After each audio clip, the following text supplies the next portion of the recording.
Wetlands are designed to be nature's sponge. They absorb the water that comes in and comes out, right? That's why they're wetlands. The reason flooding is a problem is because we have built things there. We have chosen to use the land in that way in the path of a flood. So you can look at it, the water hitting the house, or you can say that we put a house in the way of a flood. It's just a way of thinking about things differently.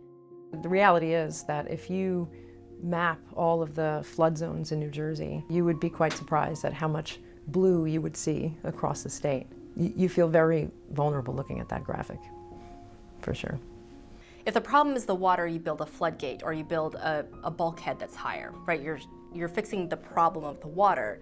If the problem is land use or settlement, then you ask, how can we live differently? How can we settle differently? And so it opens you up to a whole raft of solutions that aren't there if you think the problem is the water.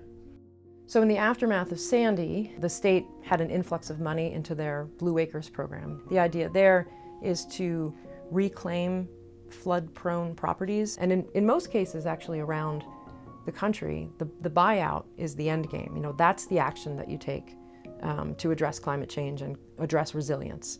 But then what happens after that? We come in and we say, okay, what do we have here? What's possible? And so we re-envision these landscapes.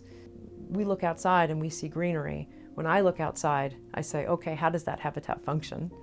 In the case of Woodbridge, most of the flooding it's fluvial, so it's water coming down the river, cresting, and then overtopping and spilling out into the floodplain.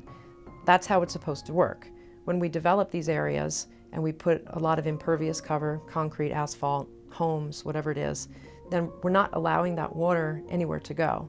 And so it's forced to either spill out onto the pavement and flood that area, or it's forced to continue going down the channel at high velocities and spilling out somewhere else. And so by opening up the floodplain upstream, then the neighborhoods downstream have benefits simply from reduction in water velocities and reduction in overall water volume that's coming to them. The biggest issue for municipalities is not knowing what's possible. But this Creating Resilient Landscapes in New Jersey project will be a hard copy and electronic publication, very digestible, very user-friendly.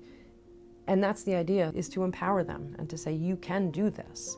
That's the thing that I'm most proud of with this work, is because a lot of times we create master plans and we do envision what's possible, but then we don't take that next step to actually do it.